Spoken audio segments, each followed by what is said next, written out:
Okay, hi everyone, and welcome to another one of our WESC webinars. Thank you all for joining us today. My name is Josie Fries, and I am WESC's Marketing Advisor. For those who aren't familiar with WESC, our purpose is to empower female entrepreneurs to start, grow, and scale their businesses. We have a ton of different services to help you on your journey, whether that be business advising, financing, events, training, and more.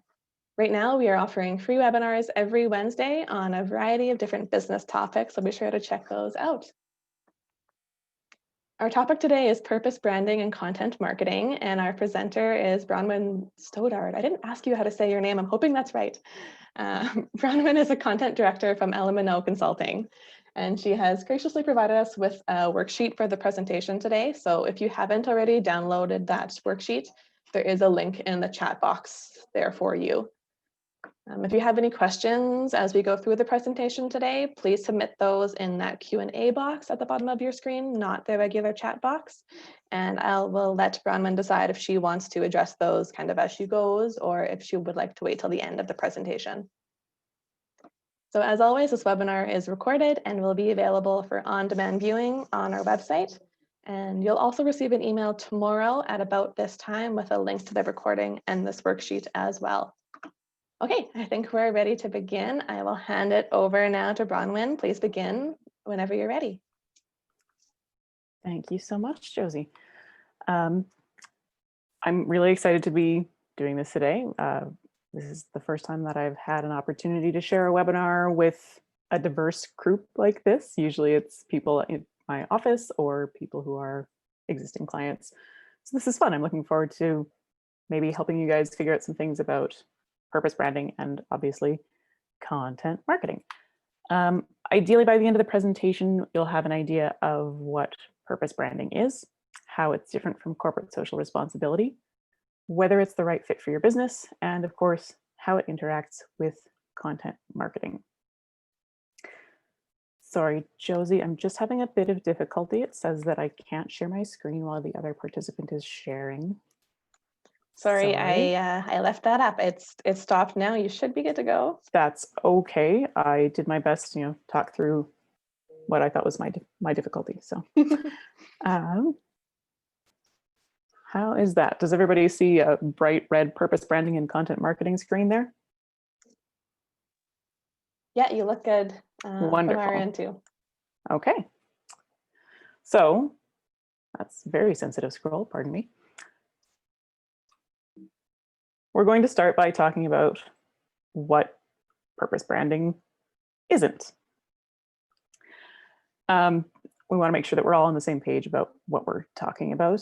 And the first thing that I need you to understand is that purpose branding is not CSR. Corporate social responsibility, CSR for short, because nobody has time to say that, is familiar to most people who work in marketing. The first time I came across it was long before I worked in an agency. It was actually when I worked at Starbucks. They have a very robust CSR program, and part of the first days of training involved getting new hires reading about all of those CSR efforts. So they highlighted their organic coffee blends, which was 2 out of the 18-ish that they offered. They talked about their fair trade certified blend. They let everybody know about their employee donation matching program. They talked about the opportunities to apply for paid volunteer time, which was things like getting paid for a shift tidying up the neighborhood near your store instead of actually working in the store. They had a lot of different options.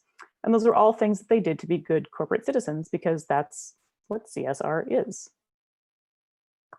There's nothing wrong with CSR. Some cynics like to say that CSR is what big companies do to offset their negative impact, but even if that's true, at least they're doing something to offset that negative impact. CSR, though, isn't really part of a brand. It's typically a marketing move. It's usually something that's done later when a brand is fully established. And it's usually motivated by a company's desire to show people that they're doing something good. It frequently has its own separate budget because, as the corporate part of the term implies, this is usually something that larger companies with deeper pockets do. Purpose branding, on the other hand, is part of the brand. It says it right there in the name, purpose branding. And your purpose is part of your company culture. It gives everyone who works there something to aspire to, whether it's you and your first employee working from a back office somewhere, or whether it's you and 3,000 employees working across the country. Purpose branding is great for new brands and businesses, but it does tend to be a challenge for more established brands because they will almost always face difficulties trying to retrofit purpose into their existing culture and practices. Additionally, and I found this really interesting, a lot of chief marketing officers, at least a lot of chief marketing officers who participated in the Deloitte survey that I'm citing here, said that it's inappropriate for companies to take a stance on social issues. And when I say a significant number, it was about 80% of respondents said that it was inappropriate for companies to take a stance on social issues. That survey was based on 2019 attitudes, and it's possible that thoughts have changed a bit since then. But in general, what we see is that it's difficult to graft that sense of social purpose into these existing large businesses. So great. If your business is smallish or newish, you've got an advantage in the purpose branding game because you can actually bake that in right from the start. So why bother? What's the point? What's in it for you? And those are all valid questions. And honestly, just a decent way for me to get my favorite meme into a webinar. The purpose is that, or the point of purpose is that consumers are becoming more socially conscious and more conscientious. In a social climate where people feel disenfranchised and powerless, where politics seem useless at best, a lot of people feel that choosing where to spend their money is a better way of exercising their power in the world. So put a little more simply, consumers, especially millennial and Gen Z consumers, are willing to support local ethical businesses that align with their own personal values, even if it means spending a little more money. And not only are they willing to spend a little more, they're also more willing to become vocal brand advocates. They're a little more willing to share your business and talk you up to their friends and really support you in those non-financial ways as well. And as these younger generations acquire more buying power, purpose branding is really part of future-proofing your business. So what matters when we're talking about purpose branding? Authenticity, ethical credentials, clear values, and a brand story are all attributes that you typically find in strong purpose-driven brands. And in a recent survey done in the UK, all of these were listed as attributes that people not only appreciated, but increasingly expected from brands. This survey was specifically about luxury brands, and I found that really interesting because luxury brands are usually established brands, and we don't always associate more established brands, as we mentioned, with that strong sense of purpose. But this is something that customers are increasingly looking for when they're interacting with higher end brands. Before you start talking the talk of purpose branding, you need to make sure that you're walking the walk. Purpose is great, but remember that first bullet on the previous page, authenticity. Don't fake your purpose. It's exhausting and potentially dangerous for the long-term health of your brand. And there have been a lot of recent causes and movements that brands have jumped into, but there's also been some backlash for those brands. Followers have made some accusations of bandwagoning and woke washing, which is the idea that brands are participating in the conversation to look good without actually doing anything to help the situation. So again, because the people looking for purpose branding are millennials and Gen Z, these are also people who are used to being advertised to, and they're used to calling people on their BS. So brands that took a bit of a stand and said, hey, we stand with Black Lives Matter, for example, if they couldn't actually demonstrate their commitment to that or any sort of history of standing with people of color, that typically backfired on them. And when you think of some of the bigger, more notable backlash stories, it does start to make sense why so many CMOs feel like commenting on social issues isn't appropriate. So if you can't commit to purpose, if you can't live it, even when it gets tough, then it's not really your purpose. Your brand purpose has to be something that you can support in all aspects of your business, not just the marketing side. So what actually is your purpose then? It's a huge, important, serious discussion, finding your purpose. It's not something that you can reasonably achieve in a 1-hour webinar. And so that's not what's going to happen in this section. We're going to start looking at some thought starters that can guide you towards your brand purpose before sharing some successful examples that you should all recognize. For those of you who want to take a deeper dive and really dig into what your brand purpose could be, I think one of the next resources that you'll want to look at is Simon Sinek's book, Find Your Why. And I can pop the spelling of that name into the chat at the end. Simon Sinek, if you aren't familiar with him, is a leading voice in sort of the transformational leadership space, has a lot of ideas about how to find not only your brand purpose, but a lot of literature on finding your individual purpose at work, finding a niche. One of his books, The Infinite Game, talks about looking at business as not a finite game with really clear end goals, but an infinite game where you're always adapting. It's got some very interesting thoughts. And in this space, Find Your Why is going to be a very helpful book to walk you through that whole process of what matters to you and how that can intersect with what matters for your business. So, some things to think about when you are digging into what your purpose could be. This is, again, very high level. Building a brand will always include consideration of your consumers and what they like. Purpose branding is obviously no different, except that it's a little more intense. You need to really know what your customers like on a more emotional level. So you want to consider what matters to your local customers. What are the big themes that keep coming up in seemingly unrelated conversations? What do people care about? And I say seemingly unrelated conversations because, yes, you might look at the news in your city and say, oh, this conversation keeps coming up again and again. We have a problem with this part of our social infrastructure, or we have a problem with this part of our attitude towards mental health. Look at the unrelated conversations, because that's where you're truly going to see what people care about but aren't saying. So it's great to comment on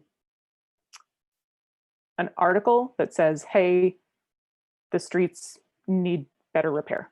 We've got potholes all the time. This is silly. Okay, maybe from that you take away that people care about potholes. Maybe you take away that people care about taxes.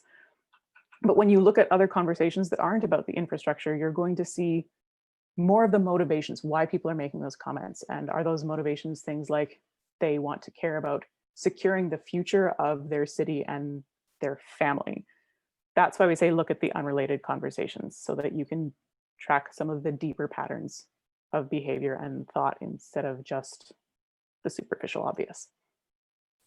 Local frequently takes cues from the global, obviously, but if you are looking at global trends, it's really important to interpret the global issues in a way that's meaningful and authentic to you. It's unlikely that anybody on this call is the head of a global brand today. If you are, thank you very much for coming to my webinar. It doesn't mean that your business is less important. It's obviously not. It is the important thing for you. But you need to be able to interpret that global trend on a local, personal level, or again, it can't be authentic. If it's possible, one of the other things that you want to think about when creating your purpose is looking to your competitors, seeing what they're doing. Again, even if they don't have something published somewhere, if they don't have a purpose explicitly stated on their website, You can look at what they're talking about. You can go through their content, their marketing materials, and see if you can get a sense of purpose or intention from the way they talk, much the way that you're trying to glean that information from looking at local conversations. I would also encourage you to look at your favorite brands, the ones you feel like you might connect with on a more than transactional level. Find articles where they're featured, dig into their About Us page, look at their social media for examples of what matters to them. If you're taking cues from larger brands, usually they will have something on their About Us section that is about their mission, about their values, about their vision. And that's a good place to start digging into what their purpose could be for some really successful big brands, some of which we're going to talk about a little later. If you go to their Instagram page, instead of talking about their products in their About section, they are talking about how they want to create social change. They are talking about those initiatives. So they've moved to a place where their product is so established that they don't need to talk about their product anymore. They get to talk about their purpose. They get to really focus on making that emotional purpose connection with their audience. And of course, because this is your purpose, you really need to think about what matters to you. And if you're in a business partnership, I would strongly encourage you to sit down as a group, talk about what matters, find some common ground with the people you work with, and go from there. Because again, as your business grows, you want anybody who's part of your business to be able to look at that purpose and relate to it. So a couple of notes here, if you are already thinking about what your purpose could be, if you're struck with inspiration and frantically making notes right now, if there are ideas percolating about purpose, be aware of a couple of pitfalls. The first is that being environmentally conscious and committed to social justice and diversity are fantastic. I applaud that way of thinking. But there are a lot of other things that fall under purpose that we frequently don't think about. For some reason, social justice and the environment are really easy things to brainstorm. And after that, occasionally sort of people don't know what else there could be. So what else could your purpose relate to? Mental health, body positivity, animal rights. There's a lot of things outside those two big themes that I mentioned that can really drive your purpose. And along with that, I would say, don't feel like your purpose needs to be explicitly related to your business. So it would be really obvious for, that's an example here. It would be really obvious for somebody who sells vehicles, for example, to want to focus on something environmental. There's a fairly, obvious correlation there. We know that vehicles cause emissions. We know that emissions have an impact on the environment. So it would be obvious for them to go, okay, part of our purpose is making sure that the environment is always front of mind. You don't have to make it that obvious, immediate connection between the two. Make it something that matters to you, and because your business also matters to you, that connection will follow. Sorry, that was a bit of a side note. The other note that I wanted to talk about is to leave yourself room for flexibility. So try not to paint yourself into a corner by making your purpose too specific. If you want to make the environment central to your purpose, absolutely do it. But I would say make it about the environment or the planet, something more broad and general, not something really specific like saving the whales. It's easier to live within your purpose if you can say choosing biodegradable material is good for the planet, instead of choosing biodegradable material is good for the whales because biodegradable materials don't clog up the waterways so that whales can. The more difficult or the longer the chain to make that connection is, the more difficult it's going to be for people to live that. Being slightly more general makes your purpose more relatable to a larger number of consumers and employees. And something that I meant to touch on earlier, but glossed over, your employees, that's another part of the case for purpose. So your consumers are a huge part of why you want to engage in purpose branding, but your employees and the people you work with, including vendors and suppliers, are the other part. It's easier to evaluate whether that relationship is going to be a good fit if you have something that you can all that everybody can point to. If everybody is thinking in the same direction, if everybody is unified by this sense of this is why we're here doing this, it's going to be much easier to evaluate whether or not this is going to be a lasting, worthwhile partnership. Okay. So in terms of people who do have very well established purposes, we've got 3 examples on the screen here. First is Patagonia. This brand was founded by an enthusiastic outdoorsman, primarily a rock climber, and they create high quality outdoor gear and apparel. So this, Patagonia is in business to save our home planet, is a really obvious fit for them. This is one of those examples where the product and the purpose are really closely connected, obviously aligned. Patagonia is in business to save our home planet. In addition to that environmental aspect, though, they're not afraid to speak up about other social issues. So in the days leading up to the US election, the banner on Patagonia's website said, "Elect climate leaders now." It included a button to help people make a plan to vote. So they decided that in the last few weeks, the most important thing they could do as a purpose brand was call attention to voting for effective climate planning. That was above anything else. It was above any other sort of product that they could have been pushing. It was above any other information about their business. What they decided was that right now, the purpose is the most important, and this is how we are going to live our purpose. Our purpose is saving our home planet. Voting in the United States election for us is part of that saving the planet. I found that really interesting. Ben & Jerry's, the next one, has been widely and frequently criticized for politicizing ice cream. They're actually my favorite ice cream, which has nothing to do with their political activity, but a lot of people have made the choice not to purchase their product because they have over politicized it. They actually have a 3-part mission, including this social mission here, which is to operate the company in a way that actively recognizes the central role that business plays in society by initiating innovative ways to improve the quality of life locally, nationally, and internationally. I will say mission statements are different from purpose. As we can see here, they're usually a lot wordier than a purpose.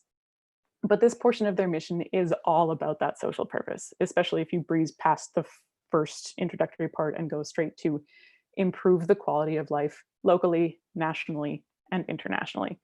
They've left theirs really broad. There's all kinds of ways that you can improve quality of life.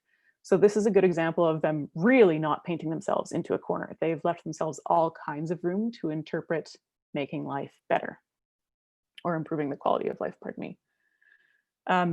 Ben & Jerry's founders have been detained or arrested at protests a few times in the last several years. Most recently, I believe, in opposition to the ongoing existence of white supremacy in the States. So it's no surprise that their homepage also told people to go vote.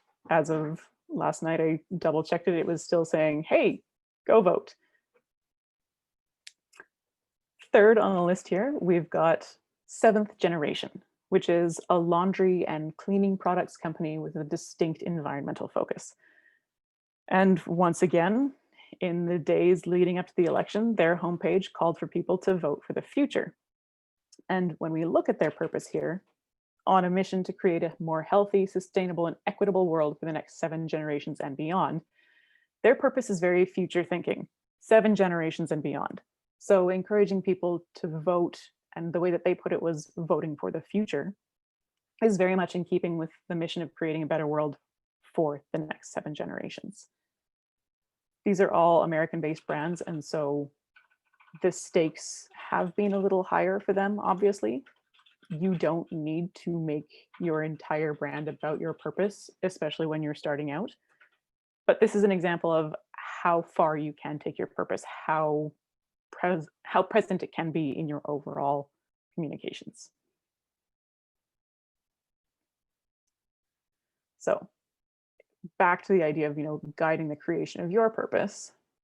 There are a few things that your purpose should absolutely include. It should include the benefit to society, the functional benefit of your product, and an emotional association. the previous page was all about big companies and big examples, but your company's purpose can absolutely start with just one person. It can start with just you. But in order to be a purpose that both employees and consumers can vibe with, these three components are really helpful in evaluating whether your purpose is a complete, fully realized purpose. None of the products on the previous page need that purpose to make them saleable. Rock climbing gear, ice cream, laundry detergent. I would like to eat ice cream whether or not it's socially engaging. I do rock climb occasionally, and I like Patagonia products, but I purchased them before I knew that they were this active in the social space. None of those products immediately scream, I'm a product that will change the world. But by making the choice to make purpose a central part of that brand, they are better positioned as brands that people will make an emotional connection to. So I shared an article about Ben & Jerry's founders getting arrested at a protest with a friend of mine over the summer. And her response was actually, oh, I had no idea that this was a thing they did. I might go pick up a pint tonight. So for her, she actually did make that connection between, oh, these people are contributing to a belief structure that I buy into. And as a result, I am going to choose to support them directly by purchasing their product. That's actually a real example. It's not made up. I know it sounds that way, but absolutely. Buying ice cream to change the world is a thing that happened with one of my friends this summer. Another example that we could talk about here in terms of making that really strong emotional connection is Dove. Their purpose is to make a positive experience of beauty accessible to every woman. Benefit to society, the benefit to society, clearly in this case, it's body positivity.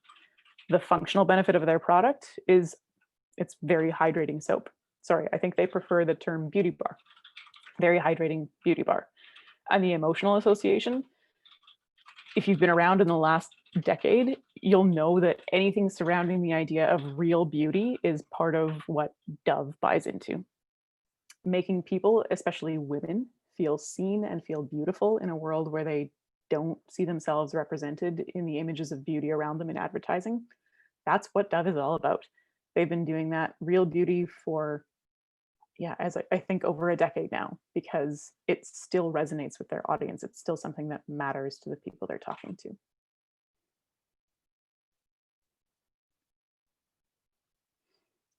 So that's purpose branding.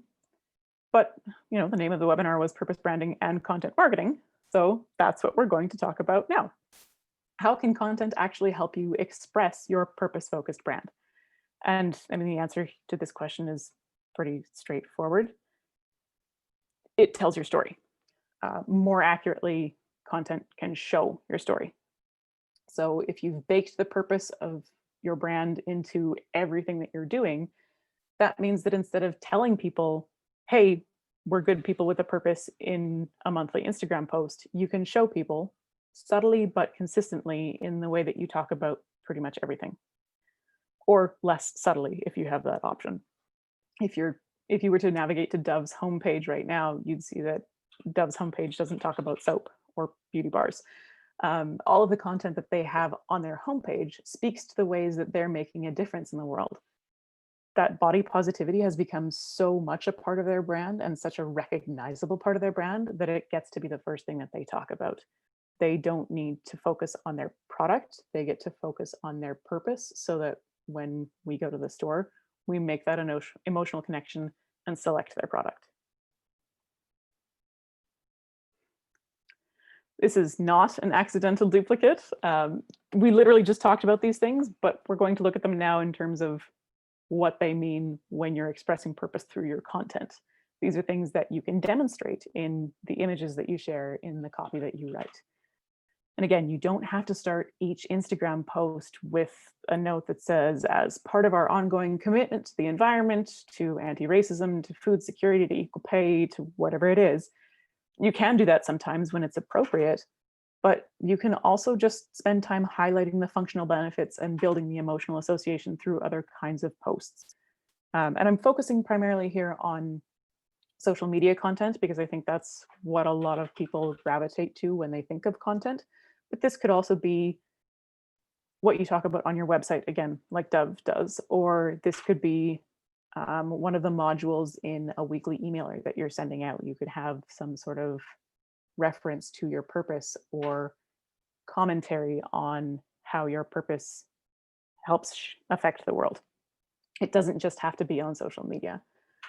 But when you are posting or creating content for any of these places, you have the option of talking about to your benefit to society. You have the option of talking about the benefit to society with a hint of that functional benefit. You can just build the emotional association in that post. So you have a little more flexibility again. So for example, if you were a beauty brand creating small batch hypoallergenic skincare products that has completely biodegradable packaging, you could share product shots and address your benefit to society. In this case, probably the environmentally friendly packaging. You could also share a picture of a pristine Saskatchewan forest and talk about the environmental benefits. So you're no longer just talking about your product, you're now talking about the actual environmental benefit, shifting the focus to your purpose, but still talking about it in the context of your brand because it's still coming from one of your branded channels. You could share lifestyle photos or user submitted photos and talk about the functional benefit, that it's good for sensitive skin, that it's artisanal quality. You could share those same lifestyle images with just a lighthearted, no makeup, no filter, no problem caption, because being lighthearted and relatable will also help you build that emotional association with your audience. It makes you feel like more of a person and less of a brand for a moment. When you have those three different aspects of purpose to talk about, you're giving yourself more mix and match options so that you're not always saying the same thing. And the list that I have on screen here isn't fully exhaustive, and this is really just focusing on individual images, but of course you could do something like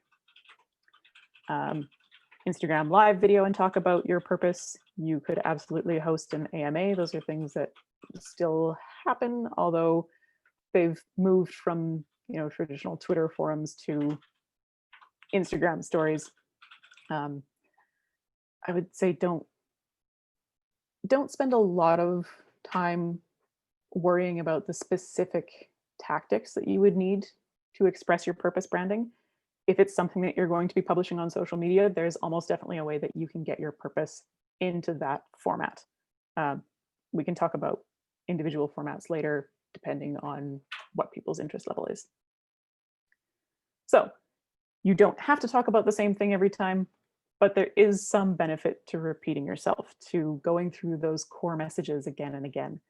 And it's less good to repeat the exact captions, but if you're using content marketing to improve your business, you are going to talk about your products repeatedly a lot. I mean, that's why you're there, is to drum up additional business, to gather more followers, to create more loyal brand advocates. And they do want to know about your product. That's why they're following you. They do want to hear about your new pop-up shop so that they can go purchase things. They want to hear if you're running a deal. They want to know what's happening because they've already made the choice to follow you and buy into those communications. So it doesn't matter if you think, oh, everybody's seen this already. We see so many messages in a day that I may not remember anything. I may remember that, oh yeah, it was a beautiful picture. It had lilies in the corner and I liked the sense that it gave me, felt a little calm as I scrolled past and double tapped it, but I probably won't remember everything about it. So you can repeat those core messages. And if your messages are consistent, your followers are more likely to pick up on them over time, especially when they're consistent across your social platforms, your website, your product packaging, your customer service, every single place that people interact with your brand. And speaking of interacting with your brand, community management. Content creation and community management can both be incredibly time consuming, and there are two big pitfalls to be aware of here as well. The first is the desire to handle all content creation and all community management yourself because it's your business and you are best qualified to be the voice of its online presence. The other pitfall is the belief that absolutely anyone can do this, so you can farm it out to somebody else with no negative repercussions whatsoever. And I think both of those things are equally dangerous. The first, believing that you have to do everything yourself is going to contribute to pretty rapid burnout.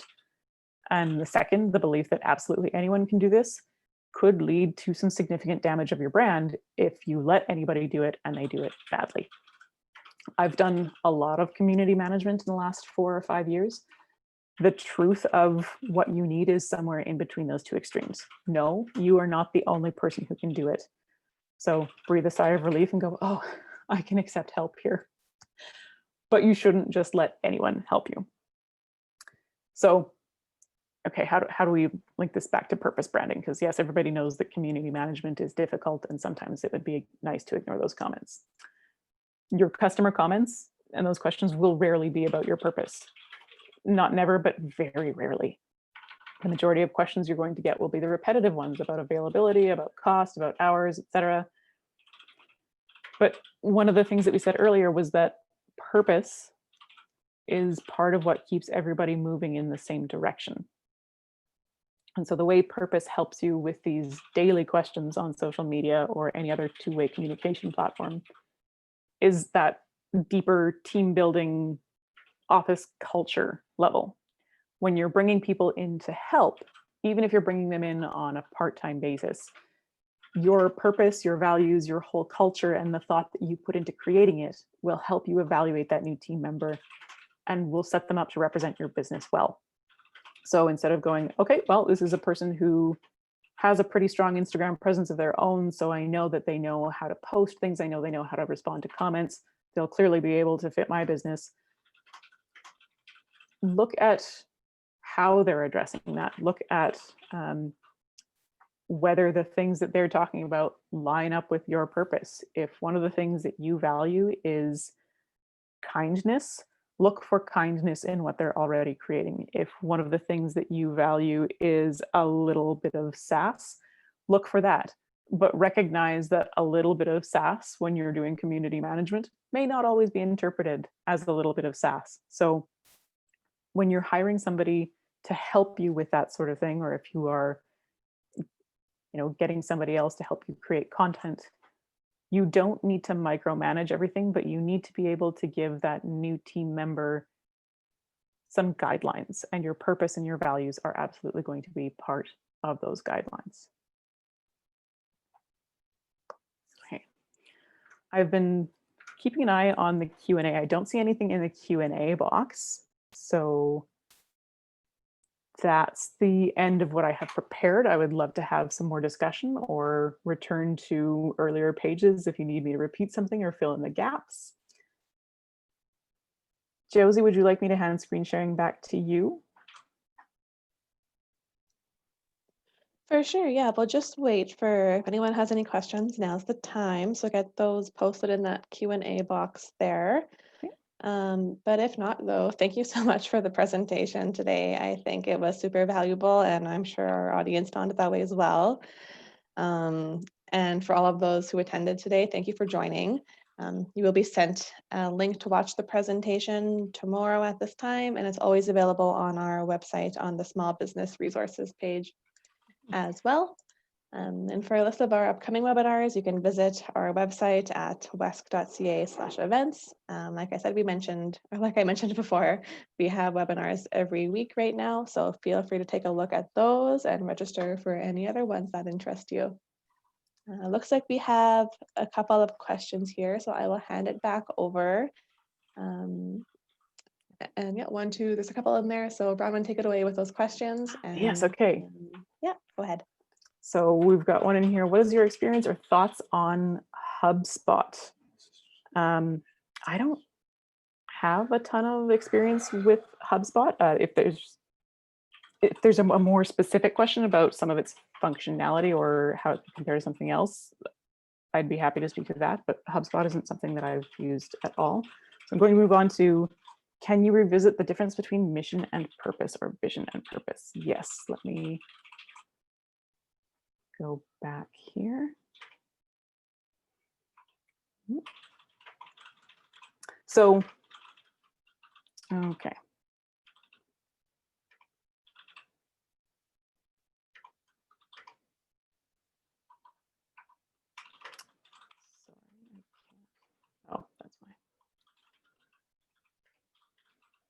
chat. So the difference between purpose and mission. Ben and Jerry's here. A mission is typically something that is much more structured, and your mission may not have anything to do with the sense of overall social purpose or a sense of good. So your mission could be something, I believe when I worked at Starbucks, it was, to be the finest purveyors of coffee. So that's something that is very business focused. It is what your business is trying to achieve, maybe with a sense of commitment to your employees and your profitability and the reason that your business exists, but it's less about the place that you want to occupy in the world and the change that you want to be part of.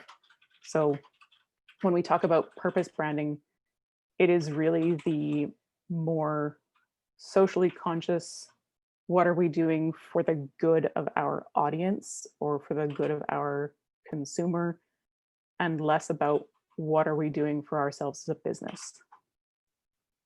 Does that help? I hope that helps. Can't purpose change with leadership? Good question. Yes, and ideally, when you're baking purpose into a brand at the beginning, you want to consult enough of the stakeholders in a business that it's not just the vision of a single person. So because you are, from what I understand, majority smaller businesses or entrepreneurs, so maybe you're the only person at your business right now, your purpose can be very personal to you. But if you're growing as a brand and you go, you know what, purpose is something that we need to do, you would need to work with maybe a consultant or at least consult with the other leaders in your business to make sure that the purpose can survive if that leader decides to depart. So Patagonia, it was founded by Yves Chouinard, I think.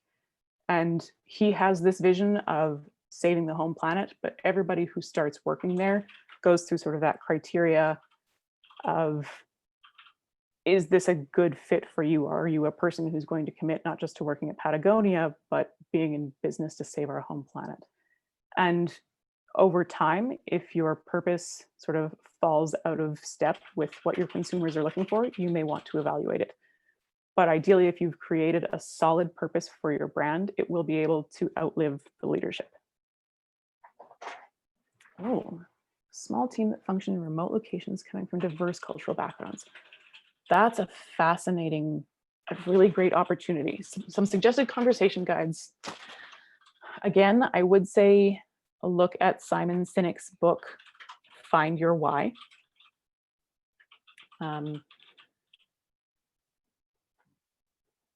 As far as sort of a cheat sheet of conversation guides, there's not a conversation guide that I've come across that isn't proprietary. But starting those conversations in general, even if you start it with your remote team and, once a week, ask people, hey, is there something in the news that's been upsetting you? Is there something that you feel inspired to change? If you had unlimited funds to help fix a problem, what would you look at first? Positing sort of those thought starter conversations, even if you're positioning them as just conversation or team building, will help you start to pull those themes out from people. You don't need to be all things to all people either. So if you're finding that, there's just some that don't fit, if there are some outliers, it doesn't mean that they're not going to care about the thing that you identify as your purpose. It just means that their priorities are slightly different than what your business's priorities or your brand's priorities are. If I do come across anything, it is something that I've looked at as well. I was kind of hoping to include some of those conversational starters in this presentation. If I go through my research and find anything in the next 24 hours, I will forward it to Josie, and she might be able to forward it to the group as sort of a follow-up.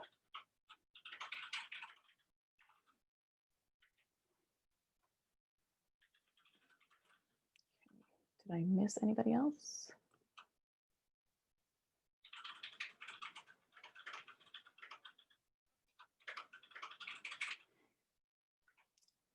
everything. Did I miss somebody?